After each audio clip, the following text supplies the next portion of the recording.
Hirap na hirap yung pag-cash dahil ang sweldo. Tama, lumalaban araw-araw. Tama. Ilang oras naman tinutulog kasi pag na-late, may deduction. Kaya tama. Tama, nasa resita sana Amar. Bakit? Baka malayo ang poster kasama Amar. Kasama po niya ngayon yung mga operators doon po. So, damo tayo sa susunod natin tagapagsalita. Inangayan po natin ang isang manggagawang tumutulong ang paraningin ng kaalaman ng mga manggagawa sa batas, paggawa at karapatan. Pag pinagmamagka mo ito, hindi po kakayanin, halagang kumita pa rin. Kaya po, marami po kami dito.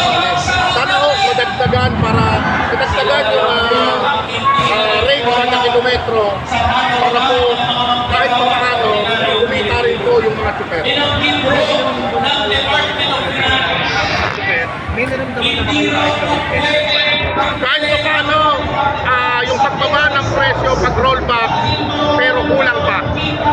Kulang pa dahil inuutay-itay, hinuhula-hulaan, tinatansya-tansya kung magkano ang iro-rollback kung saan papalag ang taong bayan. Sir Mar, bakit napakabagal ng pagbaba ng gasolina pero pagtaas naman napakabilis? Si Secretary Sharon Burgos-Garin lang ang makakasagot niyan kung ano yung dahilan. Pero tayo nakikita natin na gusto kanilang tumubo, walang kabusugan itong mga oil companies, kaya ayaw at inuutay-utay ang pagbaba at nasarapan na rin ang gobyerno sa pagkolekta ng value-added tax at excise tax sa langis.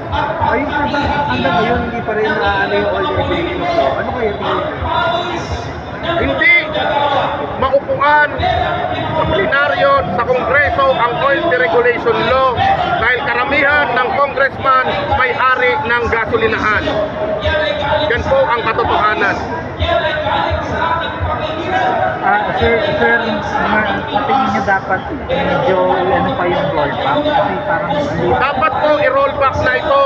Mas mababa pa dapat sa 55 pesos dahil nga bayad na ng taong bayan itong mga produktong petrolyo na inangkat. Pangalawa, yung excise tax value added tax, bakit hindi in-apply suspend doon sa emergency power ng Pangulo sa diesel at gasolina na siyang ginagamit ng mga driver, siyang ginagamit ng transport sector.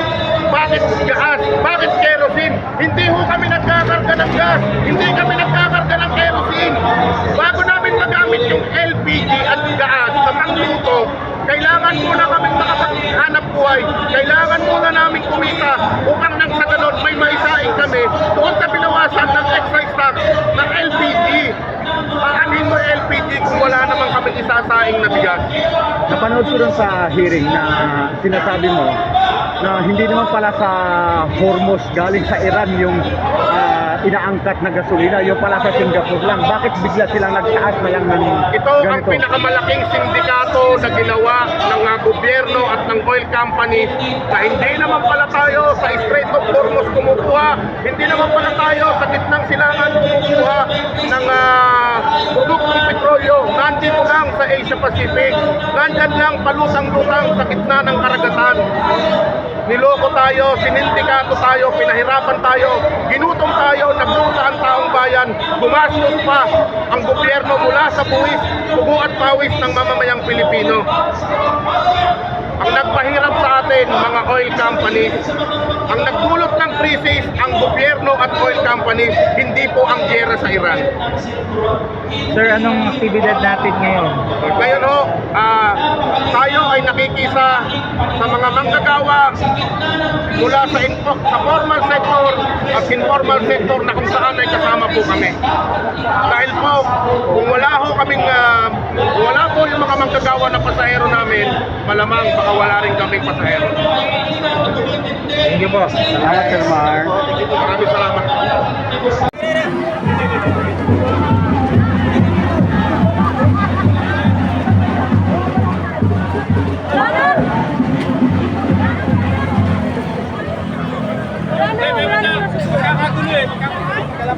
Ayaw mo po. Magugulo eh. Wala yata.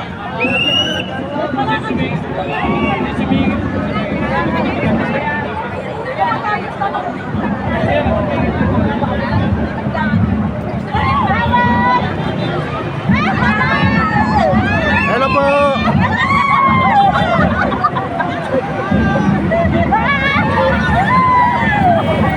Hello, good morning! Laban! Manggagawa! Laban! Manggagawa!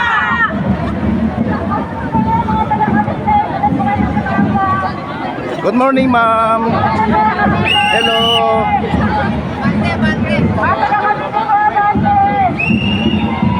Ayun yung nasa unahan natin.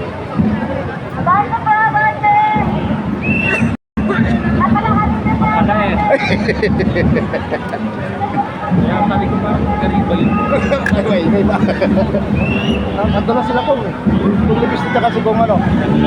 Pero ayun. Kaso lang, problema ko yung motor ko ba pag ha? Hindi kaya mawawala.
Good morning po, good morning. Morning, sir.